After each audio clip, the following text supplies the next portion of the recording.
All right, let's jump into the tight ends, and we like to start with the 40 time. Listen, the 40, it's not that the 40 is, the tell all or, be all end all to measurements, but we do know that scouts take this very, very, very serious. It tracks, overall speed. You can track the 10-yard split with the acceleration out of the gate.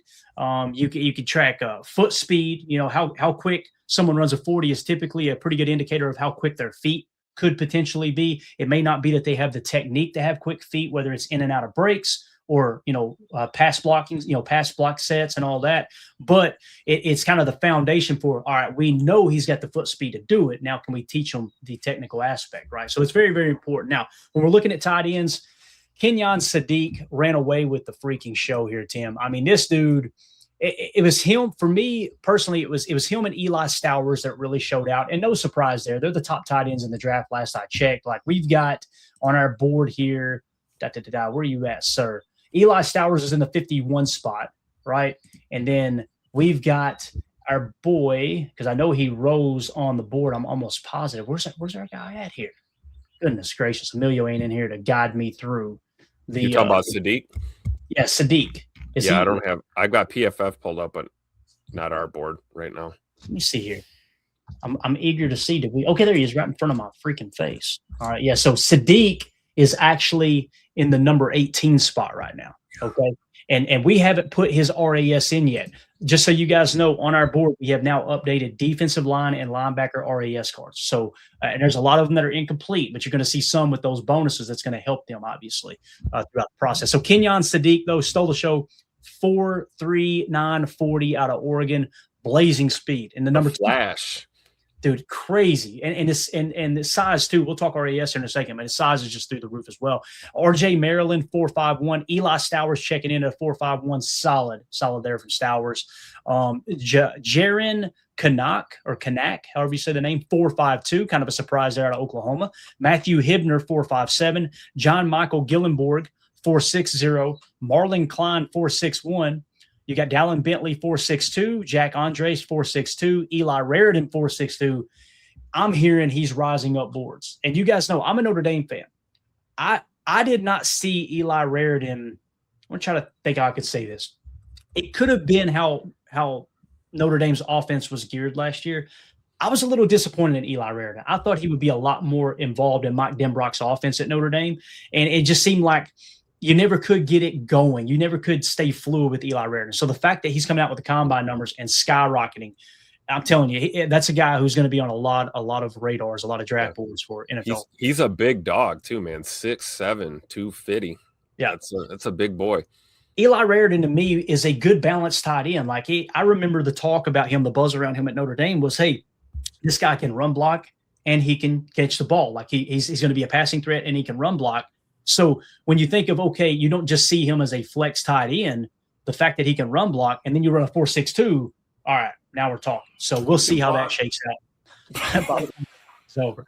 We got Bauer Sharp, if I'm saying that right, Bayer maybe, 4.63, Josh Cuevas, 4.65, Riley Nowakowski out of Indiana, 4.66. My boy Tanner Koziel. Now, I got to say, NFL.com, I don't think we've got the proper picture there for Tanner. That does not look like Tanner to me. I could be wrong, Tim, but I don't think that's him. Let's clean it up, NFL.com. That's kind of embarrassing. Yeah, what is that? Yeah, that's hilarious. A picture of Xavier McKinney? What's going on?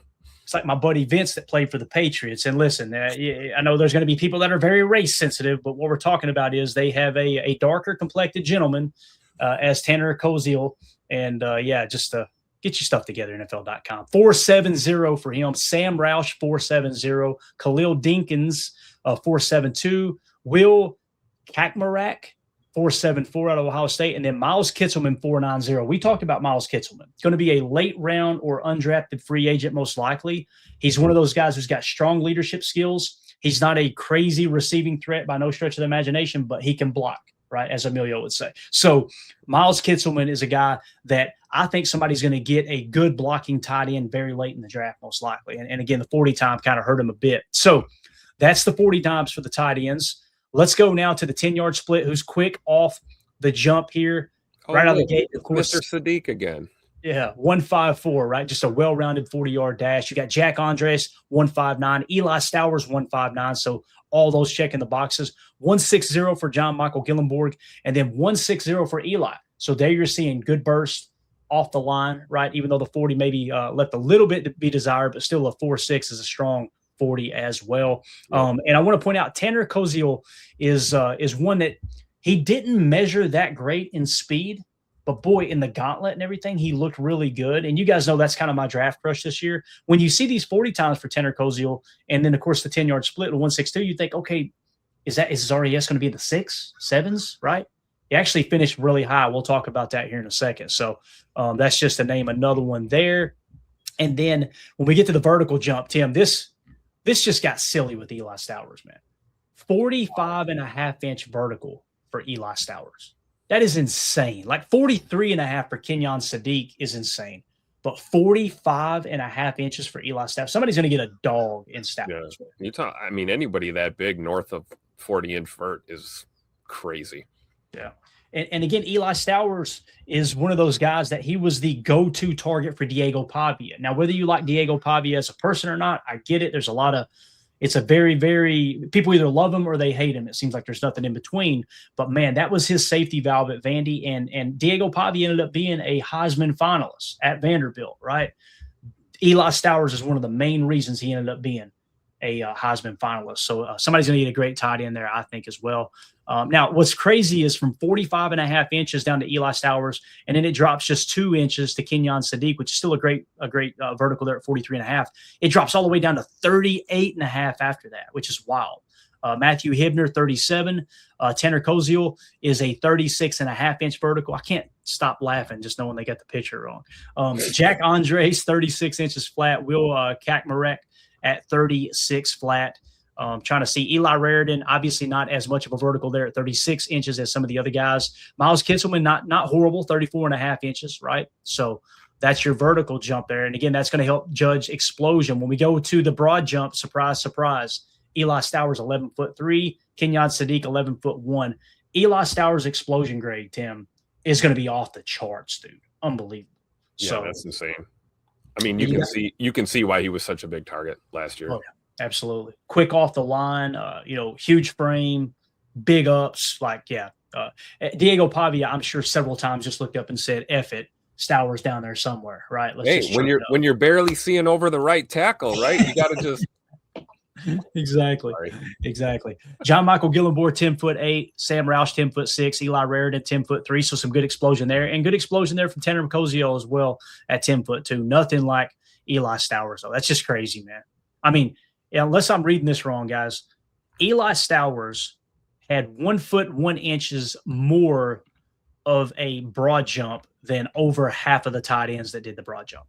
That's just insane. So his stock is absolutely through the roof. Again, we're going to get into the bench press today. Now, let's switch gears real quick, and I want to jump back to I'm going to close this out, and I'm going to hop over to the RAS real quick for the tight ends. I think I've got the right one pulled up here. Actually, I do not. So what we want to do is just give you the score. We're not going to dive into the actual cards, okay, because for time purposes here.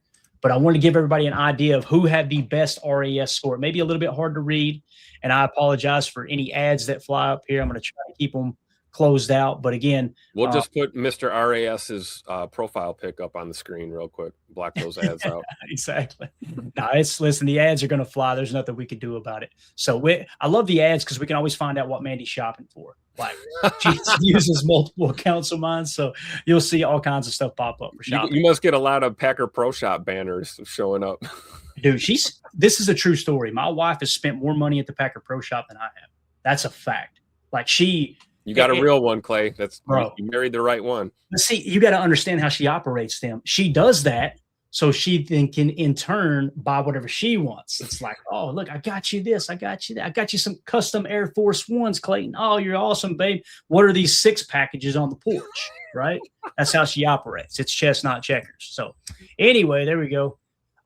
Let's talk about these RAS. Sam Roush, surprisingly, 993 out of Stanford, leading the way. John Michael Gillenborg, 992, and a lot of this is because of the measurables, right, guys? Eli Raridan, 981 out of Notre Dame. I'm telling you, he's going to rocket up boards, dude. It's going to happen. Houston, Tanner Koziel. You seen the 40 time, you think, oh man, he kind of hurt himself. No, 972. Measured everything, checked out really, really nice for Tanner Koziel. Matthew Hibner, 956. Eli Stowers, 947. Kenyon Sadiq, 944. Dallin Bentley, 917. Will Kakmarek, 914. Bauer Sharp, 909. And then Marlon Klein, 9 flat. You've got Jack Andres, 865. You've got RJ Maryland, 858. And then you're getting in the sevens with Riley Nowakowski at 797. Jaron Kanak, 790. Khalil Dinkins, you got at 783. Josh Cuevas, 756. And Miles Kitselman, no surprise, 583 is where he's going to land. I'm telling you, this guy's going to be a late round undrafted free agent. Somebody's going to have as their fourth tight end that can block his ass off. That's probably going to happen. So, hopefully it might be the Packers. I mean, it could be. Wouldn't mind a blocking tight end, you know? And that's the thing, too, when you're looking at this stuff, Tim, like there's a spot for a tight end, right? Like we don't know if we're going to re-sign Luke Musgrave. I think we all agree we want to re-sign Tucker Kraft. I mean, that's a no-brainer, correct? So when you kind of look at everything at the tight end position, let's say Tucker Kraft goes down with an injury. I hate to even think about it, but if he goes down with an injury, that means Luke Musgrave's tight end 1, and the thought of him being your run blocking tight end, your actual Y, we've seen it last year. The hell out of me.